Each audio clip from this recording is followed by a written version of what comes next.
You're listening to the Ballet Piano Podcast, lifting the lid on dance accompaniment.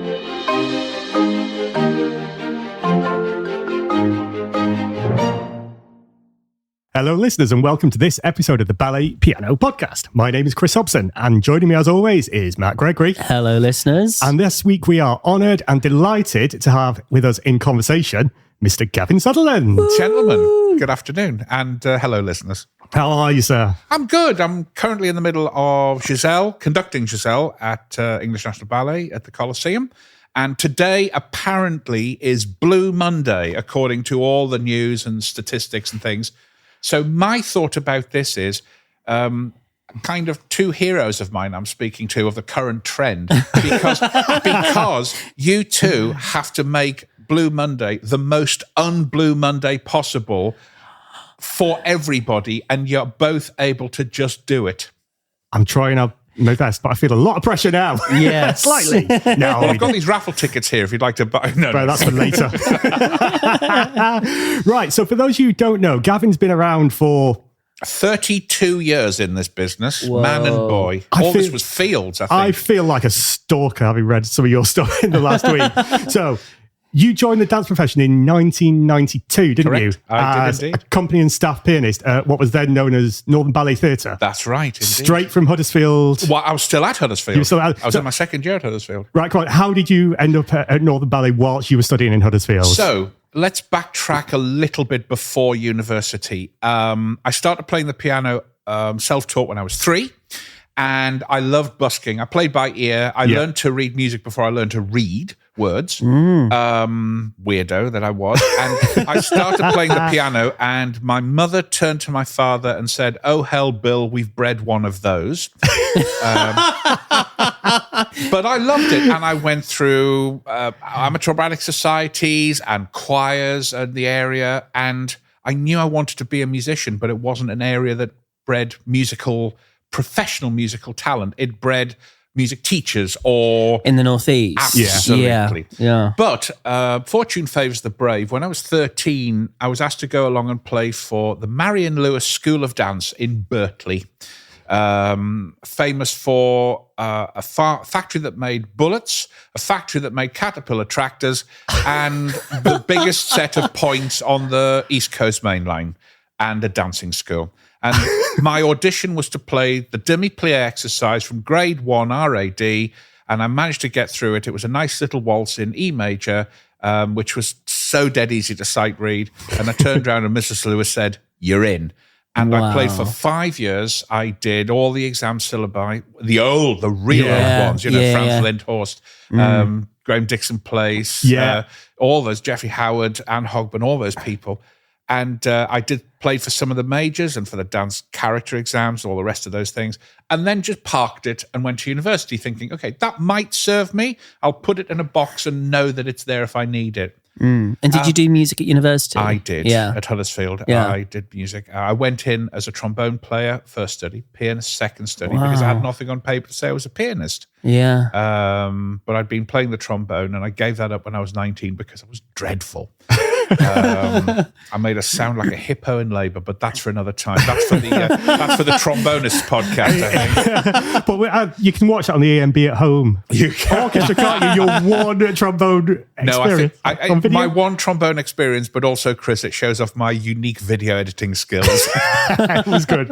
Anyway, sorry, backtracking. So, in the first year, I did just a conducting module. I knew I wanted to conduct. I always had wanted to do that, but I had lots of strings to the bow at the time, pardon the pun. We get to the second year, and the conducting teacher retires and is replaced by a man called John Longstaff.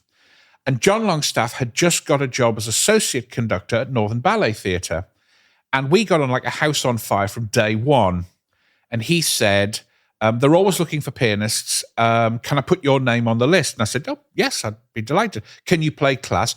I said, well, yes, I've played for ballet school exams. And he said, fine, that's it, you're in. Wow. Then you realise that ballet class for a professional company is markedly Slightly different. But I could busk enough and I could hold my own enough to get on with it. And I made all the mistakes when I was young enough for it not to hurt.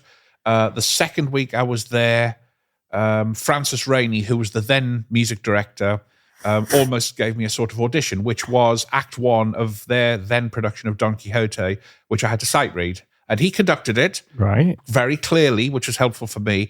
And I was reading these preposterously difficult to read, heavily marked scores. And I could feel inside, I thought, this is it. I don't know why, but I feel like this is what I want to do. Yeah. So I sat tight on it and I did lots more. And I then started playing in the orchestra and then I started conducting for the company. And then I was appointed as a conductor and that was the start of it, really. Can you remember your first ballet class, having gone from that local school to a company? I can indeed. And you said you had enough in your wheelhouse to improvise and busk and just to go with it. Indeed. But can you remember what that was like? I can. Terrifying. Yeah. The first class I had was with one of the senior character artists, and he was also one of the ballet masters, Jeremy Kerridge. Lovely Jeremy. And Jez was terrific because he was calm, he was clear. It wasn't the most interesting class, but it didn't have to be. No. He was clear and he was so helpful musically that I could put everything where I needed to. But I was busking a lot, so I was winning the Phil Collins Award for the most number of exercises with the same tune. But I did it. What I remember about that is I enjoyed it. What I remember then is the second class I did, which was with the assistant director of the company, Elaine MacDonald, the late Elaine MacDonald, because she was terrifying. Because she just came past, she said, "No, I don't want any piddly tunes today. No piddly tunes, maestro, today. I don't want them." So you basically had to smash hell out of the piano for an hour and a half. Hour and a quarter classes. Goodness me, how life has changed. Yes. An hour and a half. And I used to feel worn out and thoroughly depressed after her classes. But with Jeremy, it was lovely. And then the big moment came when I played for the director of the company, one Christopher Gable. Oh, yeah. And he used to make up tunes and choreograph to those tunes, but he didn't want you to play them. He wanted you to play whatever you wanted. And he was utterly delightful. It was just a perfect sort of, it was one of those moments like the drawing, the connection of the fingers. And that's what we were. And I just enjoyed it very much. And he kept saying, "Why don't you work here full time?" I said, "Well, you tell me, Christopher." And my predecessor, Paul Mann, was about to leave and go to be more of a symphonic conductor.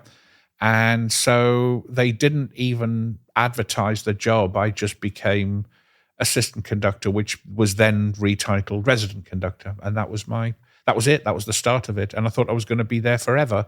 You know, carriage clock at 65 and depart a very happy man. But when you were conducting, when you got the job, were you still playing class as well? And rehearsals and in the orchestra. Yeah. It was a funny place back then. I don't know if it's still run the same, but you did everything. I wasn't a conductor while I was there, but you were in for everything. You played the rehearsals, you did the classes, you were on the piano in the pit, filling out the arrangements because it was a small orchestra. And on the box, you were everything. You had to do everything because it was such a small company unit, wasn't it? It probably still is. That's exactly it. Yeah. And, you know, it was how long the music director was around, how available he was to do stuff. But, you know, the music director that actually appointed me as a conductor, John Price Jones, had no interest in playing for rehearsals, no interest in how class was done. One day I said, "Please come and watch a class, John, so you understand why I might be in the mood I am by the time I get to see you later in the day." And he managed 2 exercises, stretch and plie, and then he said, "Oh, well, it's all fine," and went.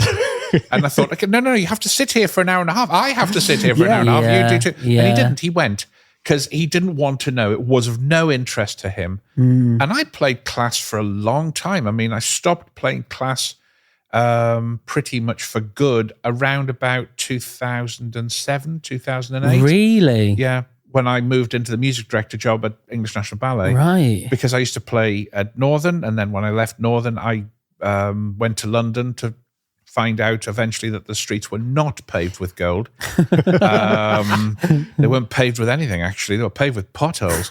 But that's topical. So quite. And that was, poll tax was, well, we know all about that. Anyway, so enter another man who I got on with very, very well at Northern Ballet Theatre, and that was Philip Feeney. And when I said I'm leaving NBT, he said, "What are you going to do?" I said, "Well, I've got to I've got a bit of conducting with Birmingham Royal Ballet because I've started recording with them, and they said, you conduct ballet, don't you? I said, yes. I said, right, we'll put you down for X number of nutcrackers and X number of this and so on. And that started the relationship there.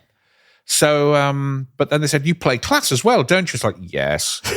But that really irritated Barry Wordsworth, who's music director at Birmingham at the time, because what he was trying to avoid was people who did everything because they had a pianist department and they had a conductor's department and never the twain should meet, because he was worried, as indeed the whole industry was and continues to be, that there should be, well, it's just easier and cheaper if we have one person that can do it all. Yeah.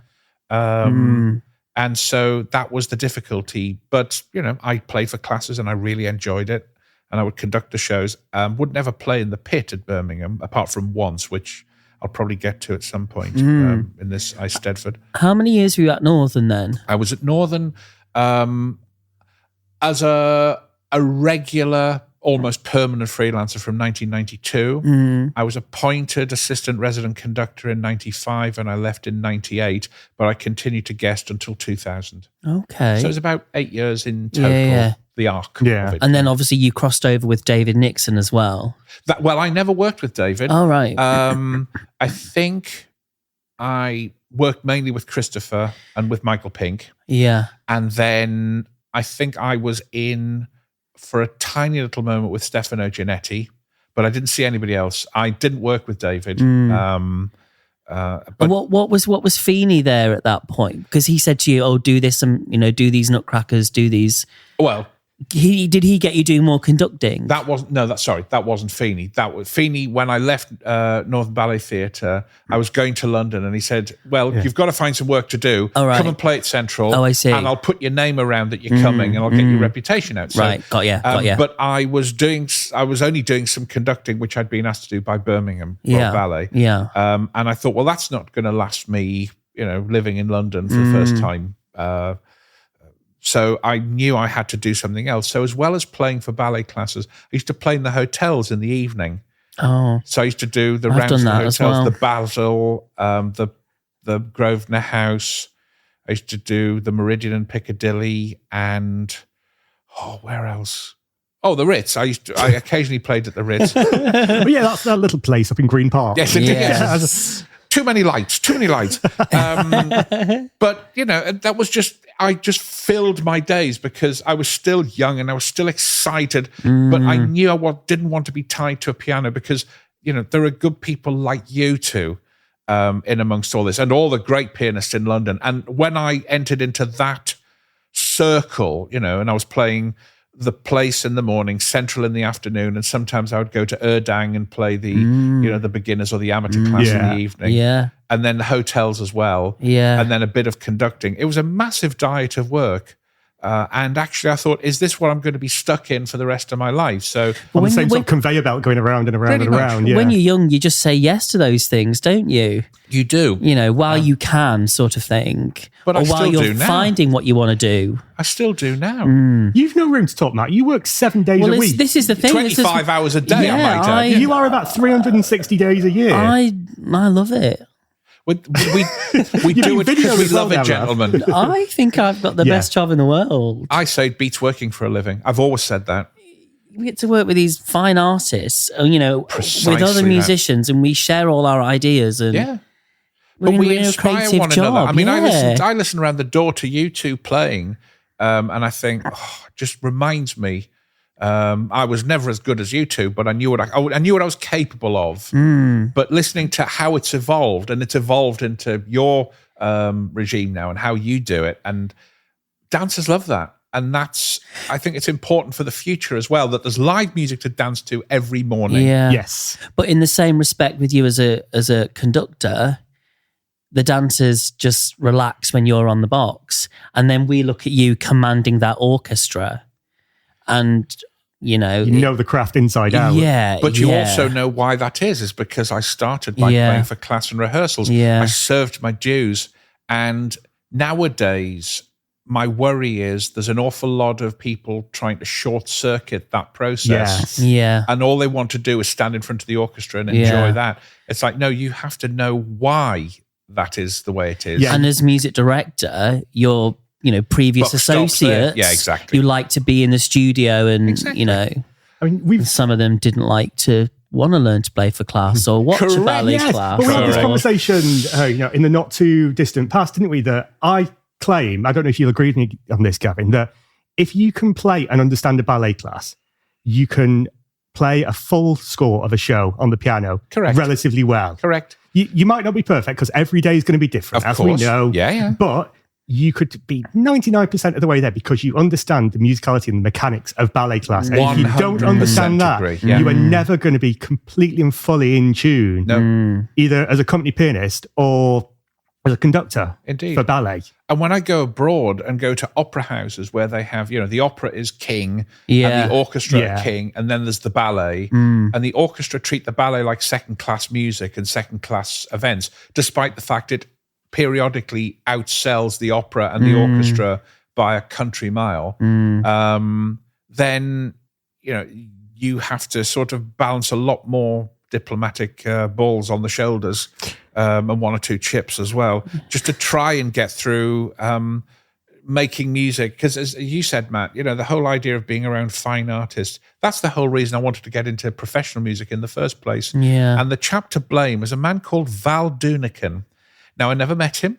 I never had anything to do with him, but he used to have a TV. He was a beautiful Irish singer who used to wear slippers and cardigans and sit in a rocking chair. And it was marvelous Saturday night entertainment. But he had a full orchestra behind him and a chap called Ronnie Hazelhurst, one of the greatest theme tune writers ever, wrote so many classic British theme tunes, but had this orchestra.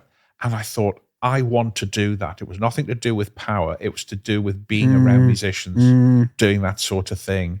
And I feel the same about dancers. I'm totally with you on that. And I still am. I mean, last week, just because I was feeling light on rehearsals with some of the principals, I said to the company pianist, do you mind if I play the full call? I said, not at all. Go for your life. Oh, yeah. Thank you very much. Yes, Yeah. a dream.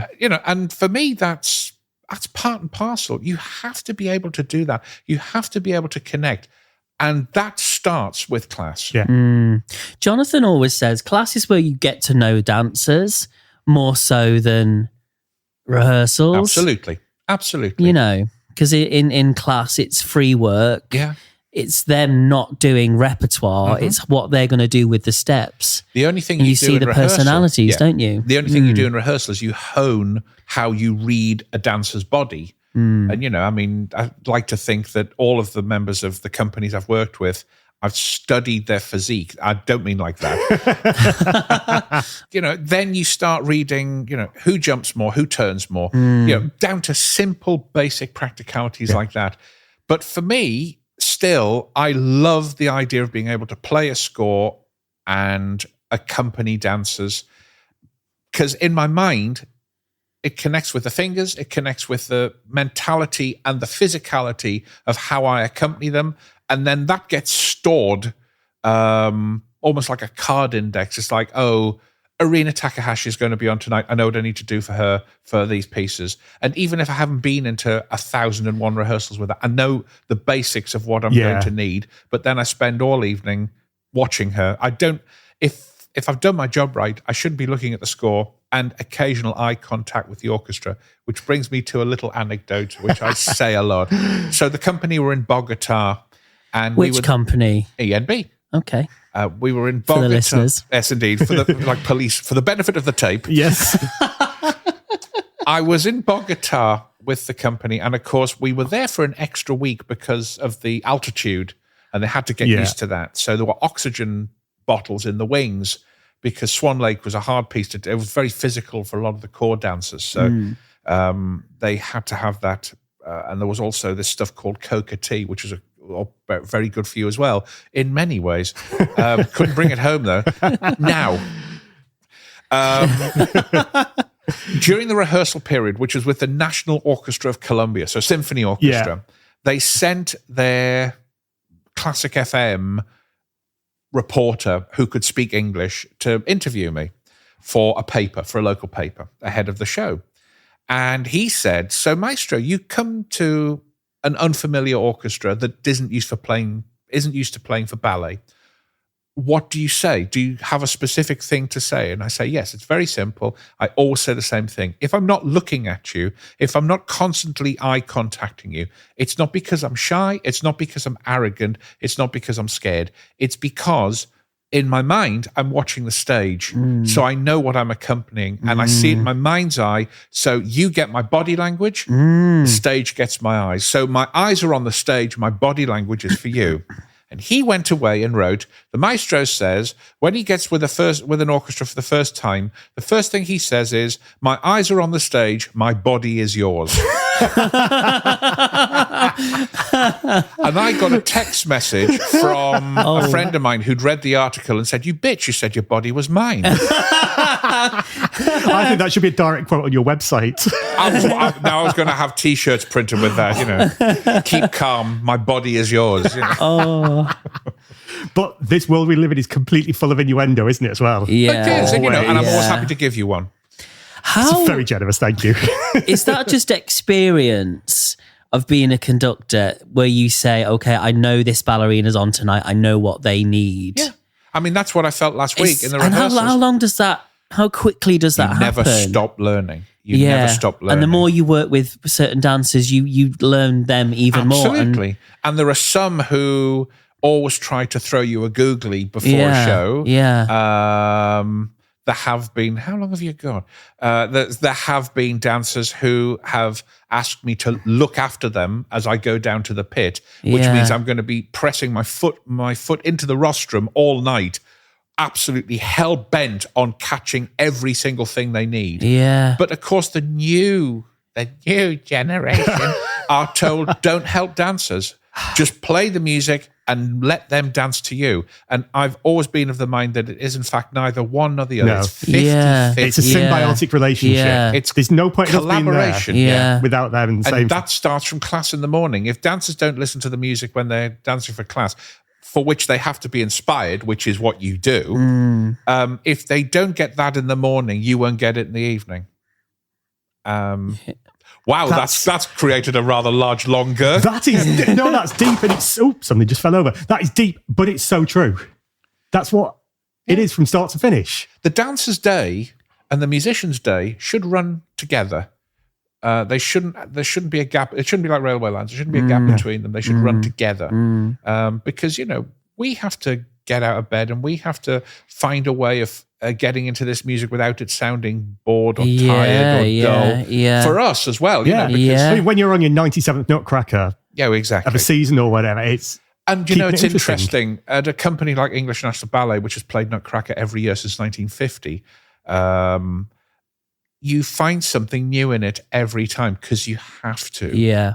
And, it does come up paint fresh every time. But as a conductor, and if you're leading on it, as I would have to for 15 years as MD there and for other shows as well, you've got to find it. You've got to find a way, even on the show, of doing something different. Yeah. And that is, it's like you can't just let the show be 100% generic because it doesn't help. But that's the magic of the live art form of dance and music, isn't it? It's not the same. It's not a carbon copy. It's a different day. It's a different feeling. It's different cast. There's subs in the orchestra or whatever. So for God's sake, anybody listening to this, make sure that every company has live music for the rest of its existence because it's vital.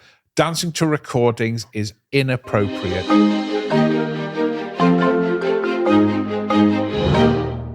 Right, so we get to 2008. You've been in London for 10 years. You've been conducting. You've been presumably going into ENB company, guesting as a conductor. That in itself is a story that will last about 12 What year did you start hours. with ENB? 2008? The very first time I conducted ENB was in 1999. And the first thing I ever conducted for them was Alice in Wonderland, Derek Dean's production. At the Opera House in Manchester. Great theatre. Absolutely. And this, I had learned the show. I'd gone to see them do it on tour with other conductors. And then my first one was a Friday night. Now, the night before, I'd been guesting with Northern Ballet in Hull. So the next day, got the train through to Manchester, got there, watched a bit of rehearsal with the principals, knew people, didn't know a single soul. I kind of knew the company basically, but knew no names, didn't know many people in the orchestra and so on.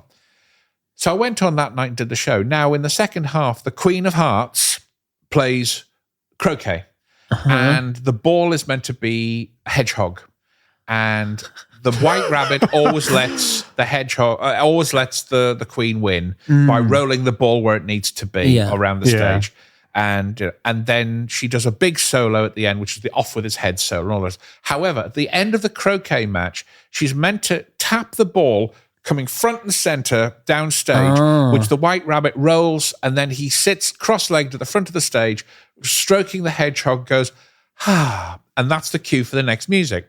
Well, she whacked this thing so hard, and this is solid wood, that it went tumbling down the stage. He couldn't get after it. He was running like hell to catch it, and it toppled over into the pit, and it hit the principal oboist on the thigh and smashed her box of reeds. Oh, my God. So if you're ever going to be remembered for your very first show at ENB...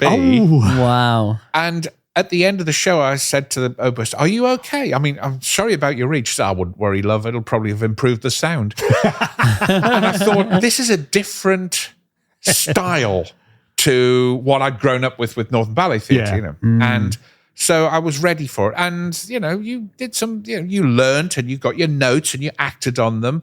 And they said, "We're just surprised at how much you look up." I said, "Well, that's the job. That's what you do." Yeah. So that was 98. That was 99, sorry. In 2000, I opened the proscenium arch version of Derek Dean's Swan Lake. Yeah. And this story's passed into folklore. I went to lots of rehearsals. There were quite a few of us on trial for a conductor job there, which none of us got. The resident conductor got promoted, so everything was fine. Yeah. Because he still kept asking us to come. Well, in a way. And we were in Southampton. That's where it opened. And I was allotted to do the premiere. So this was big thing for me, huge. Yeah. I'd seen all the rehearsals and I did the show. And in the interval of the premiere, the artistic director and choreographer came to the dressing room and proceeded to yell at me for 5 minutes. "Maestro, it's dying. It's too slow. This is ridiculous. You just have to quicken it all up. I don't care if they fall over. Just do it." God. So I went on and I took no notice and I continued doing the show exactly as I'd rehearsed it. The dancers were really happy. The band were happy. Yeah. Everything was fine. The next day I go into the theatre, ready for the evening, and during the day for rehearsals, and everybody in the ballet staff is avoiding me. And they would see me coming along the corridor and they disappear into a room. And I thought, what's going on? So I eventually find a phone and I ring the orchestral manager back in London and he said, "Oh, Derek's taking you off tonight." He wasn't happy. He's bringing the resident conductor down to do the show. And the resident conductor turned up and said, "I've no idea where I'm doing this. I heard it was all fine." I said, "I heard it was all fine too." So I went to see Derek on the way home because I thought, I'm just going home. I'm not going to stay. No, of course not. And he said, "Well, you're on at the weekend, aren't you?" I said, "Yes, I've got 2 shows on the Saturday because Martin can't do them." He said, "Well, come and watch the show on Friday night and watch how a proper conductor does it." Oh my God. We've made our peace, Derek and I. Then. I was going to say, have you sort of butted with Derek over the years? A few times. I mean, we'll get on to Agony and Ecstasy. But not recently. Yes, we certainly will. Yeah. Because if we're led to believe, you know, what was edited in that program, you really never got on, but you probably wasn't the case completely. Well, I'll come to that in a minute. So I went home, and then on the Friday I came and watched the resident conductor do the show.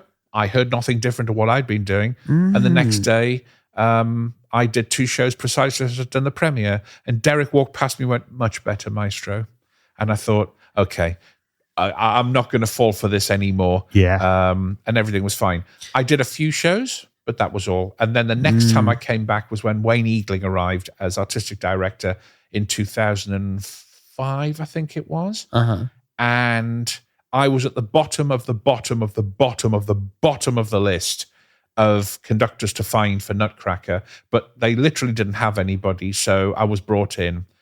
And I went in and there was a lot of new people in the orchestra, including the amazing leader, Matthew Scrivener. Yeah. And he shook my hand as I went into the pit and said, "Welcome."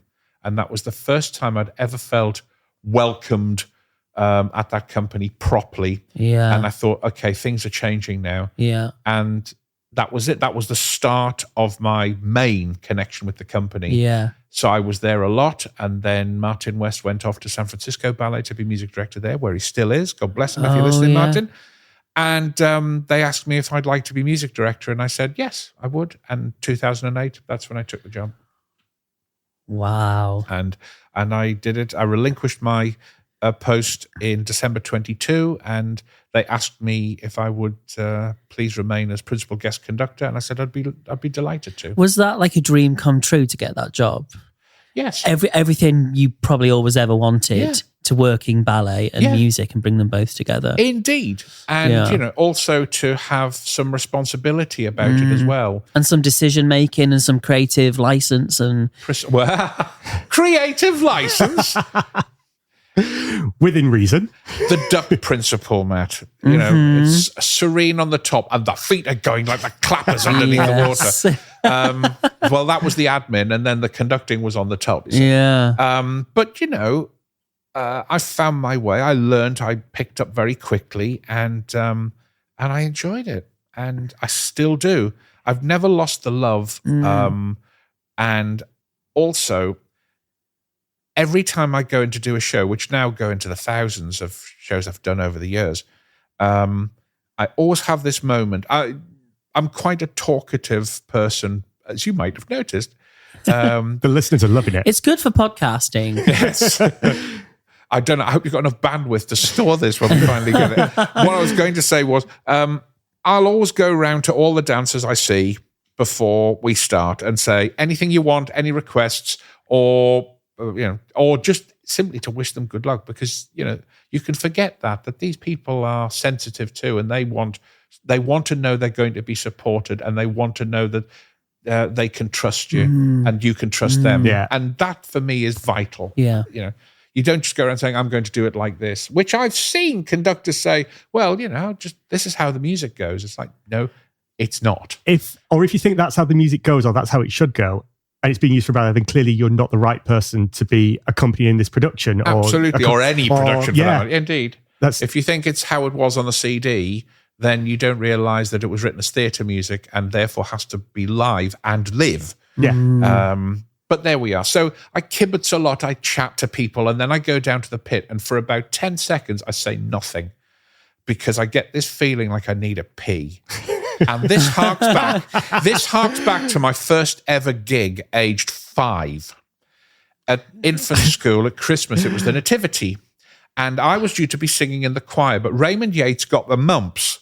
So I had to be a dep for Raymond Yates on 5 years old. First glockenspiel. And Mrs. Chadwick, who was the auxiliary teacher who really started my interest in playing music, or encouraged it, because I'd already started, she said, what I'll do is I'll put a small sticky dot on the first note of each of the carols, and you'll work it out. So I'm sitting in a tiny little school hall with all the parents sitting there. I can still see the windows steaming up. I can still see Stuart Jordan with a stringy beard walking down. It was like wool knotted around one piece.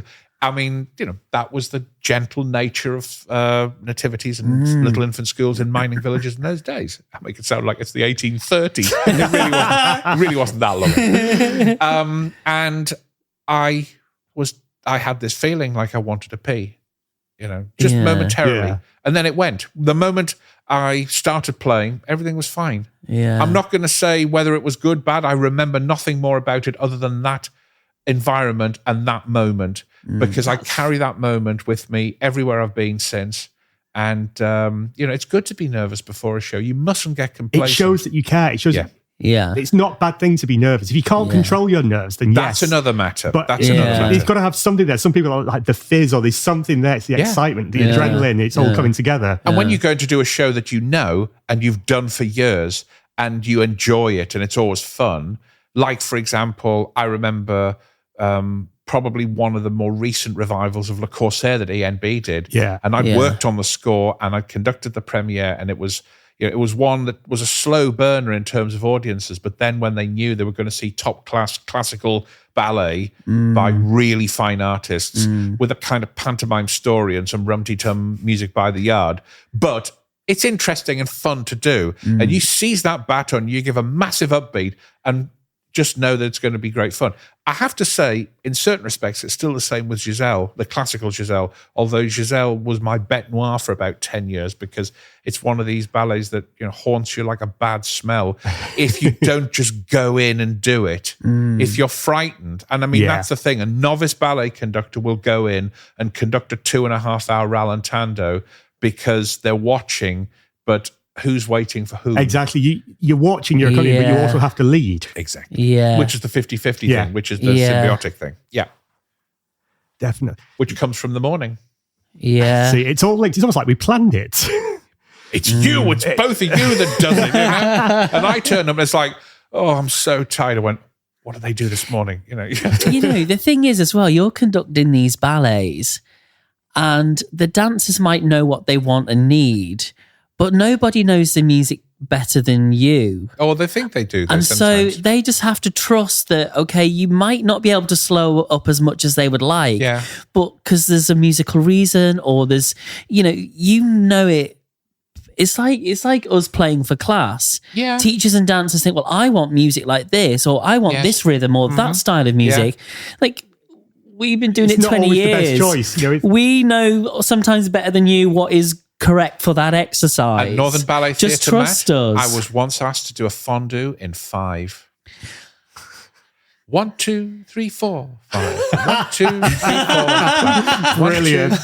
And I played a 5 introduction. What you doing? I went, it's a 5. No. 1, 2, 3, 4. It's like the old joke, which is 1, 2, 3, 4, 5, 6, 7. 1, 2, 3. But that genuinely happened, a 5-4. Oh, God. I once had a contemporary teacher ask me to do a 5-4. And she's like, okay, students, you need to pay attention now because it goes 1, 2, 3, 4, 5, 1, 2, 3, 4, 5. It's like some sort of walking like thing from tango. the corner. Oh, my God. And it's true. And I love when people say, for example, that great ballet, that sort of signature piece of ENB's, Etude, which is meant to be a ballet class with a full orchestra. Yeah. No, it's not.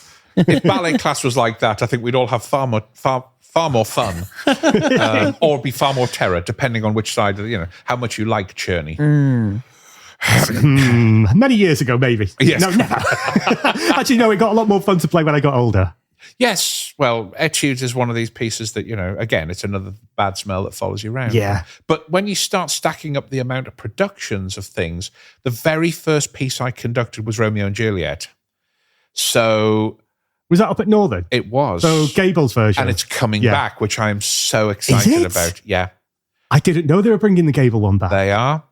They are bringing Will you it back. go and guest conduct it? Probably Exclusive? Not. Probably not. It will be nice, but no.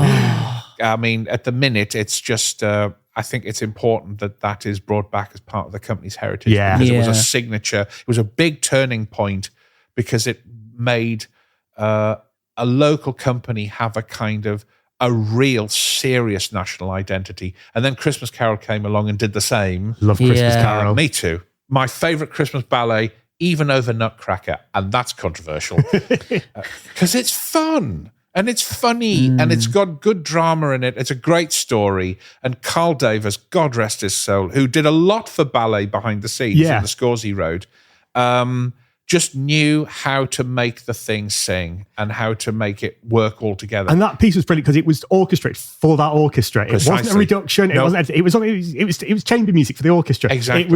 It was fantastic. I did it in 2009, I think it was, when I was there doing it. Yeah. The rehearsals were so much fun. We went back after the summer break in August, and the first one we'll do Christmas Carol. I was like, right, okay. I'm not, vaguely aware of the company's production. I was told, you'll be fine with it. It's Christmas music.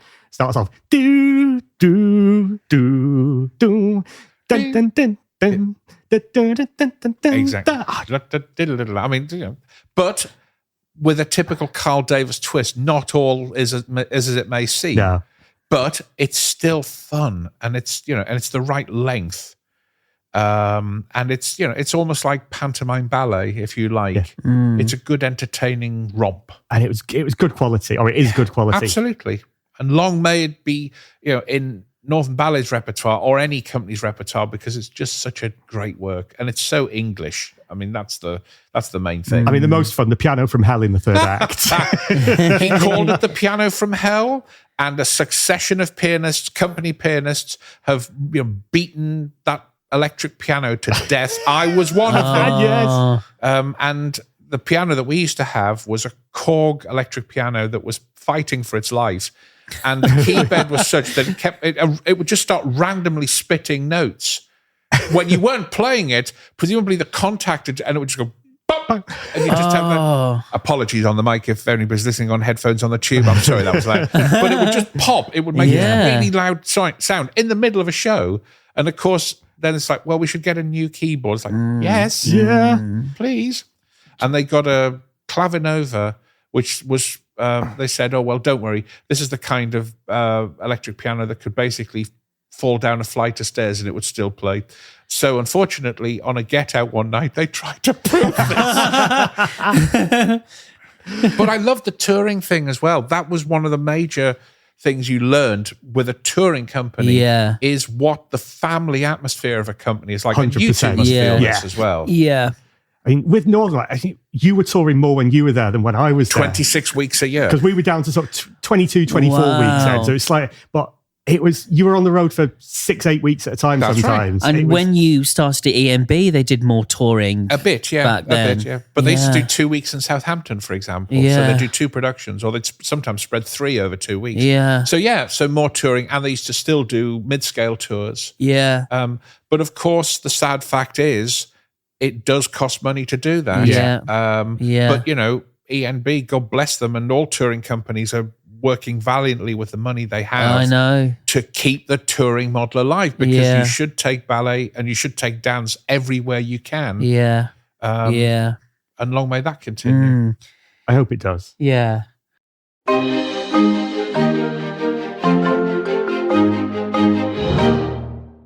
The body of work, Gavin, that you produced and were involved with in your time at EMB as music director was phenomenal. It was absolutely epic, the work that you were doing, wasn't it? Because not only were you music director and conductor and playing rehearsals every now and then, and sometimes classes, depending on what's going on. Now, this is the point. I have never played a class for EMB. Ah, right. I thought you'd done the odd class. No, right. Okay, Never. So retract the class a bit. But you're working with Lars on recreating scores. You're doing new orchestrations for stuff. You're doing stuff for the My First Ballets, for the EMB2, for the Angelina Ballerinas, when that was all kicking about in the late 2000s and things. Yeah. That was more than one person's full-time job, surely. Correct. But when the energy's with you, as you said, Matt, when the energy's with you, the vibrations or whatever you want to call it, you just do it and you don't think about it.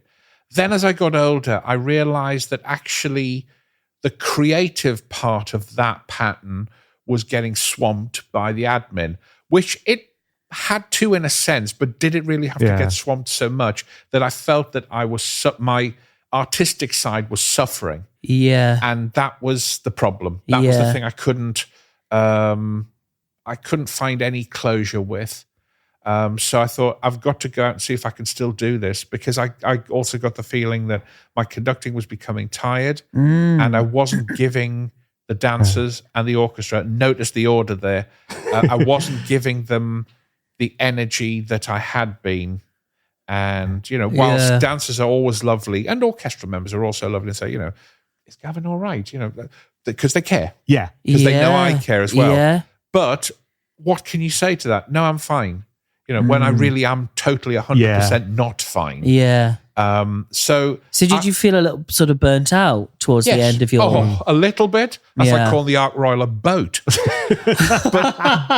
but Matt, I'll tell you, it caught up with me. That's the thing. It simply caught up with me. I came, of course, there was this small matter in March 2020 that sort of caught everybody out. Yeah. Yeah. And all of a sudden, it just all grinds to a thundering halt. Yeah. And you think, can I pick the threads up and do this again in the same way? Yeah. And I think the pandemic made us all think about what we do in a really different way. Yes. It's why I never went back to performing post-pandemic. I did some auditions and I did an episode of House of Dragon, name drop. Yeah.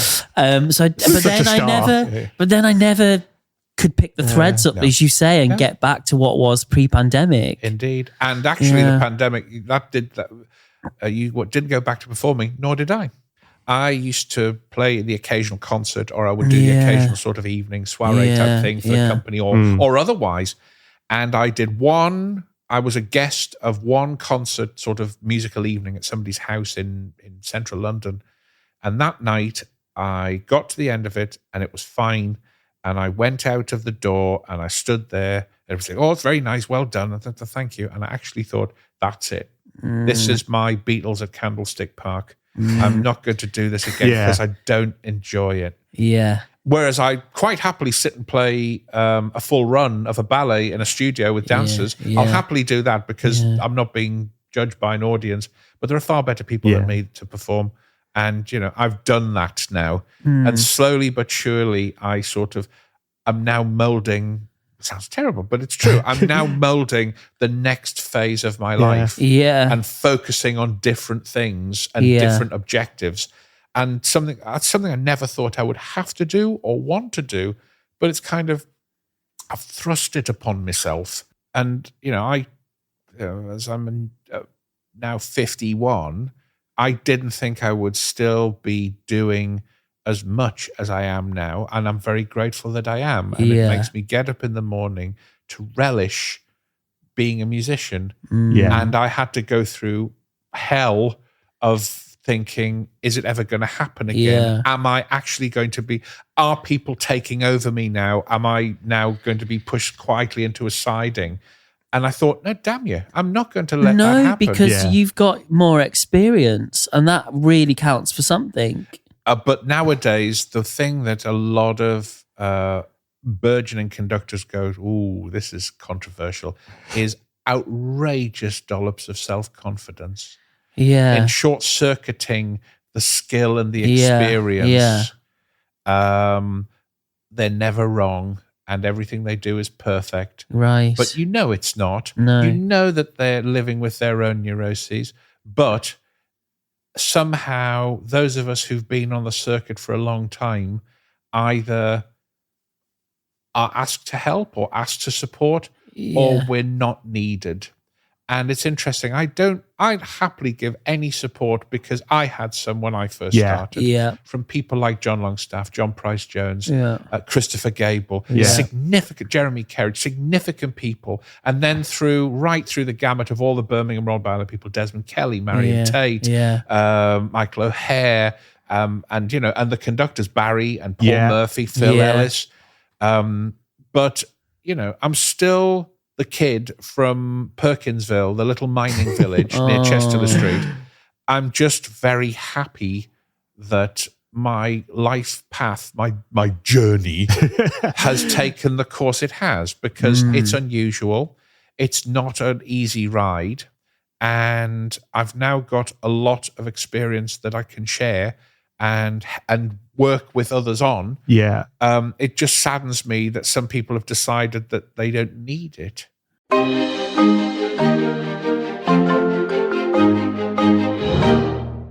What is next for Gavin Sutherland? What's next for Gavin Sutherland is I am arranging and part orchestrating a new one-act ballet by Johann Coburg called Lucille for the National Ballet of Cuba. Wow. I'm not conducting it because the Cubans have limited resources, but it's just nice to work with Johann on a new piece. Yeah. And then I'm also in the throes of orchestrating and arranging a new Giselle for Finnish National Ballet, which is in October 25. And the next time I perform, I'm doing the Emerging Dancer competition for ENB at Sadler's Wells in May. And then I'm doing Royal Albert Hall, Swan Lake in the round. And another opportunity to do that fine piece in that fine building and try not to think about all the nerve ends jangling inside of me. Because, the Albert Hall is a skill. Yeah. Imagine the thought that you're not facing, are you? 20 you're feet up away. in the air, facing the organ at the back. So I get a crick in my neck all night. There is a monitor, but digital technology means there's latency. Yeah. I mean, it used to be half a second. It's much better now, but it used to be half a second behind. Yeah. It's just a difficult space. It's the same for class, isn't it? Oh. You play and the sound just disappears. So you don't know how what dynamic you are. You don't know. And you can't hear anything from the teachers. You know, they used to wear the Britney Spears style mics, but they said, I don't like wearing those. It's like, but you have to wear it. Yeah. Or stand next to the piano. But even sometimes I've had staff stand next to the piano during a piano run, and I can't hear them even 2 feet away. Maybe I wasn't listening, but actually no, it was. But it is a strange space. But Swan Lake at the Albert Hall, of course, was. So it's a busy year for you. Is it busy? That's the first half of it. Second half, I am doing some work with ENB, assisting and supporting the new music director, Maria Seletskaya. Yeah. And I'm also off to Japan to do Wayne Eagling's Sleeping Beauty. And then next year is currently in abeyance, just trying to put the jigsaw together and have the amount of life-work balance I can have that allows me to just, thin work out a bit. Yeah. But, I'll keep doing it. It's what you do. It's what you're programmed to do. And as I say, if you get up in the morning and still enjoy it, it's when you get up in the morning and don't enjoy it, that's when it's time to. Yeah. Will you come on and do another podcast with us again in the future? We could actually talk about other things like your time as, chairman of the Light Music Society. We've not talked about the proms or anything. We've barely got going. You've been reading my Wikipedia biography. We've barely got your website also, gavinsutherland.com or is it .com? Yeah. It is .co.uk as well. The lovely thing about it is there are many Gavin Sutherlands in this world, but there are about 4 musicians. There's a bass guitar player in Blythe.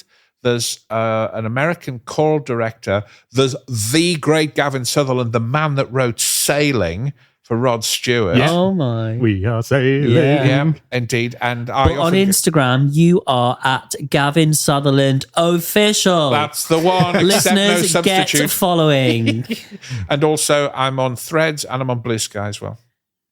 I don't know what Blue Sky is. Threads is the Instagram. Threads is the Instagram Twitter, isn't it? Or the Instagram X. Yes, that's I don't know what Blue Sky is. Blue Sky is another platform, similar sort of thing. And it's where lots of people are migrating to. Oh, okay, right. See, every day's a school day. Yeah. Right, Gavin, it's been a pleasure. Until next time. Indeed, until volume 8. And let's not leave it another 3 years. Damn right. Thank you so much for coming on. Thank you both for having me. And can I just say again, it's always nice to announce my respect for my colleagues, because you two are 2 of the best. And it's a great scene in London now with class and rehearsal pianists. And it's always a delight to hear you both working. It's always a delight to see you both socially and know that it's all still the same dynamic that I left behind a long time ago. Everybody still enjoys doing it and is still manically busy at it. So long may that continue. Amen. Amen to that. Thanks, guys.